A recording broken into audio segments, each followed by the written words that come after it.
Hormones की बात करते हैं, हार्मोन्स की होते हैं एंडोक्राइन, जो एंडोक्राइन ग्लैंड से सिक्रीट होते हैं और ये केमिकल मैसेंजर होते हैं और ब्लड में मिक्स होके मतलब टारगेट ऑर्गन तक पहुंचते हैं। ठीक है, इंट्रोडक्शन। जो हार्मोनल ओवुलेशन में जो हार्मोनल रेगुलेशन की जो प्रोसेस होती है वो कॉम्प्लेक्स होती है। इससे वेरियस हार्मोन्स प्रोड्यूस होते हैं, जैसे ओडी से होते हैं एस्ट्रोजन और टेस्टोजन, और ब्रेन से हाइपोथैलेमस।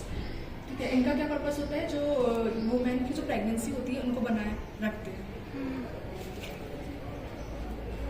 और डेफिनेशन ओवुलेशन जो होता है वो एक मेंस्ट्रुअल साइकिल का एक पार्ट होता है। इसमें क्या होता है कि जो ओवेरियन फॉलिकल से मैच्योर एग मतलब ओवम या फिर फीमेल गैमेट होता है वो रिलीज होता है और फैलोपियन ट्यूब में ट्रैवल करता है और यूटेरस में जाके इम्बैंड हो जाता है और वो स्पर्म के साथ मिलकर फर्टिलाइज करवाता है। ये स्ट्रक्चर ऑफ ओवम। ठीक है, इसमें अपन क्या देखते हैं कि ब्लड वेसल्स, ये जो उसमें लिगामेंट होती है वो जो अटैच करके रखती है ओवरी को। जो ब्लड वेसल है इसमें 2 टाइप की ब्लड वेसल है, एक आर्टरीज और वीन्स। जो आर्टरीज होती है वो ऑक्सीजनेट ब्लड सप्लाई करती है और जो वीन्स होती है वो डीऑक्सीजनेटेड। इसके बाद ऊपर जो लेयर होती है जर्मिनल एपिथेलियम, ये क्या करती है, ओवरी को प्रोटेक्शन करने का काम करती है। जो ओवरी में जर्म सेल, जो इसके अंदर जो जर्म सेल्स होती है, जैसे एग हो गया, ओवा हो गया, जैसे कि स्पर्म में क्या, जैसे कि फीमेल रिप्रोडक्टिव में जो स्पर्म होता है वो जर्म सेल्स होती है। तो ये जो जर्मिनल एपिथेलियम होती है वो प्रोटेक्शन करने का काम करती है। इसके बाद आता है ट्यूनिका एल्बुजिनिया।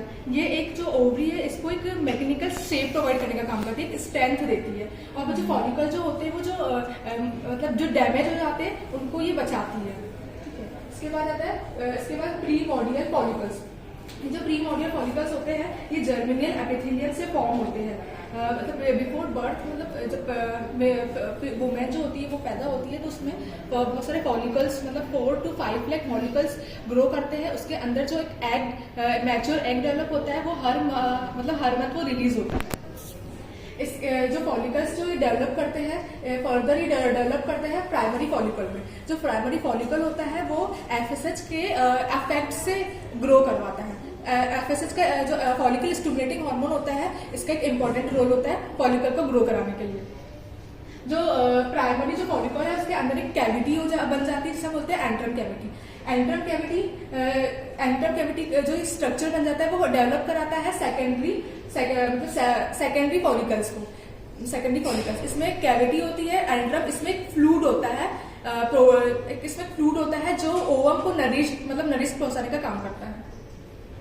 इसके बाद जो डेवलप फॉलिकल्स, जो मतलब सेकेंडरी जो फॉलिकल है वो डेवलप हो जाते हैं फर्दर, जो ग्राफियर फॉलिकल्स में कन्वर्ट हो जाते हैं। ये जो ओवम दिख रहा है एग, ठीक है, सेंटर में एग रहता है। ये जो इसके अराउंड जो फॉलिकल्स होती है ये ग्रेनुलोसा सेल्स की बनी होती है। ये जो ग्रेनुलोसा सेल्स, इसमें क्या होता है कि एस्ट्रोजन हार्मोन्स भी सिक्रीट करता है एफएसएच के साथ। तो ये जो फॉलिकल्स है वो और ग्रो करने लगते हैं। तो उसमें जो लिक्विड होता है वो ज्यादा अमाउंट में मतलब थोड़ा फैल जाता है, तो उससे जो उसके प्रेशर से जो एग रहता है सेंटर में, उसके दबाव से जो एग है वो रिलीज हो जाता है, जिसे हम ओवुलेशन बोलते हैं। ठीक है, उसके बाद जो है ये एग फर्टिलाइज हो गया, रप्चर हो गया। ठीक है, तो उसके बाद क्या होता है कि कॉर्पस ल्यूटियम बनता है। ठीक है, कॉर्पस ल्यूटियम जो होता है वो प्रोजेस्टेरोन को सिक्रीट करता है। ठीक है, अब जब एग फर्टिलाइज हो गया और उस एग फर्टिलाइज हो जाता है तो उसमें से प्रोजेस्टेरोन हार्मोन निकलता है, वो प्रेगनेंसी के लिए है, मतलब प्रेगनेंसी को सपोर्ट करता है। अब जो अनफर्टिलाइज एग जो हुआ, जो फर्टिलाइज नहीं हुआ, तो वो क्या करते हैं, रिड्यूस मतलब एक डिजेनरेट फॉर्म स्ट्रक्चर वो डेवलप करता है जिसे हम बोलते हैं कॉर्पस लूटियम। ये एक व्हाइट मैटर होता है जो मेंसेस की तरह रिलीज हो जाता है। इसके बाद क्या होता है, 10 डेज के बाद मेंस्ट्रुअल साइकिल स्टार्ट हो जाती है। ठीक है, ये जो साइकिल होती है वो 1 से 28 डेज के बीच में चलती है। जो ओवुलेशन होता है वो मतलब मेंस्ट्रुअल साइकिल के मिड पार्ट में होता है, मतलब 14 डेज में होता है। नेक्स्ट है phases of ovulation. Pre ovulatory phase, जो प्री ओवुलेटरी फेज है इसको फॉलिकुलर फेज भी बोलते हैं। ओवुलेटरी फेज जो होता है उसको ओवुलेशन फेज भी बोलते हैं और पोस्ट ओवुलेटरी मतलब लूटियल फेज भी बोलते हैं इसको। प्री ओवुलेटरी फेज, इसमें ये जो है मेंस्ट्रुअल साइकिल का एक पार्ट होता है। इसमें ये मतलब मेंस्ट्रुअल साइकिल के बाद में और ओवुलेशन के पहले रिलीज होता है। इसमें जो ओवम के अराउंड जो सेल होती है, म्यूकस सेल, वो सिक्रीट हो जाती है और वो यूटेरस को एक्सपांड और थिक कर देती है। सेकेंड है ओवुलेटरी, इसमें क्या होता है कि एंजाइम सिक्रीट होता है और जो ओवरियन फॉलिकल में एक होल जनरेट हो जाता है जिसकी वजह से ओवम रिलीज हो जाता है। और जो पीरियड होता है वो 24 to 48 आवर्स का होता है। पोस्ट ओवेलेटरी फेज, ल्यूटियल फेज, इसमें क्या होता है कि ल्यूटिनाइजिंग हार्मोन होता है वो सिक्रेट होता है। जो फर्टिलाइज एग है वो फर्टिलाइज एग हुआ वो वोम या यूटेरस में जाके इम्प्लांट हो जाता है, और जो अनफर्टिलाइज एग है वो मेंसेस की तरह रिलीज हो जाता है। जैसे कि अपन ये ओवरियल साइकिल को देख सकते हैं कि जो ग्राफ है ये अलग अलग मतलब शो कर रहा है। ग्राफिन के जो फॉलिकल है वो ग्रो हो रहा है, तो उसकी वजह से जो हार्मोन्स है जैसे कि LHS है, LH और FSH, इसमें जो LH और FSH होता है वो एंटीरियर पिट्यूटरी से सिक्रेट होता है, और जो एस्ट्रोजन और प्रोजेस्टेरोन होता है वो ओवरियल हार्मोन्स होते हैं। जब फॉलिकल्स धीरे धीरे ग्रो करने लगते हैं तो जो LH का जो लेवल होता है वो जो एस्ट्रोजन का जो लेवल होता है वो बढ़ने लगता है, उसके साथ ही LH का भी लेवल बढ़ने लगता है। धीरे धीरे जो फॉलिकल्स होते हैं हर स्टेज में ग्रो करने लगते हैं, तो ये जो दो हार्मोन्स का जो लेवल होता है मतलब इसका जो साइकिल का वो होता है वो धीरे धीरे बढ़ने लगता है। तो एस्ट्रोजन के बढ़ने से LH एक पीक लेवल तक बढ़ जाता है, जिसे हम बोलते हैं LH सर्ज का मतलब होता है कि हाई अमाउंट में हार्मोन्स को सिक्रेट करना। ठीक है, इसके बाद क्या होता है, ओवुलेशन के बाद की जो प्रोसेस होती है मतलब ये जो हार्मोन्स का जो सिक्रेट हो रहा है वो FSH के हार्मोन्स के अफेक्ट से होता है। इसके ओवुलेशन के बाद जो स्टेज होती है वो लूटियल फेज, उसमें क्या रिलीज होता है कॉर्पस लूटियम। अब जो कॉर्पस लूटियम होता है वो प्रोजेस्टेरोन को सिक्रेट करता है। ठीक है, तो जो प्रोजेस्टेरोन सिक्रेट कर रहा है तो उसके बाद जो प्रोजेस्टेरोन का जो कर्व है वो कॉर्पस लूटियम उसमें आ गया तो प्रोजेस्टेरोन का जो कर्व है वो भी बढ़ जाएगा।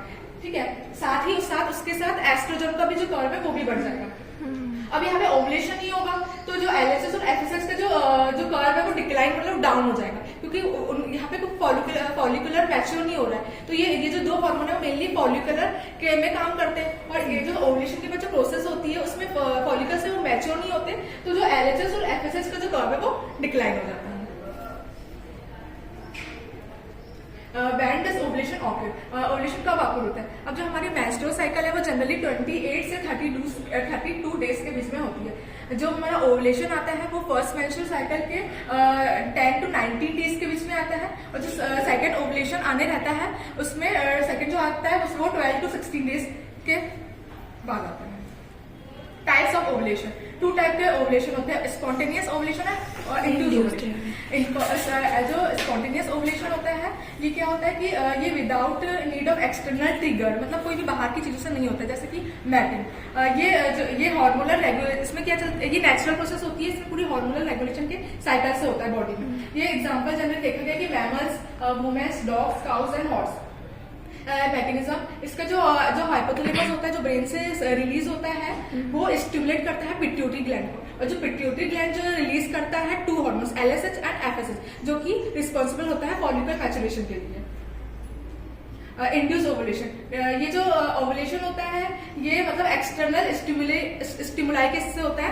ये मैकेनिकल स्टिमुलाई होता है, ये एक मेडिकल प्रोसेस होती है जिसमें क्या होता है कि एक ड्रग फर्टिलाइज ड्रग का यूज किया जाता है ओवरी में, जिससे एग का रिलीज होता है।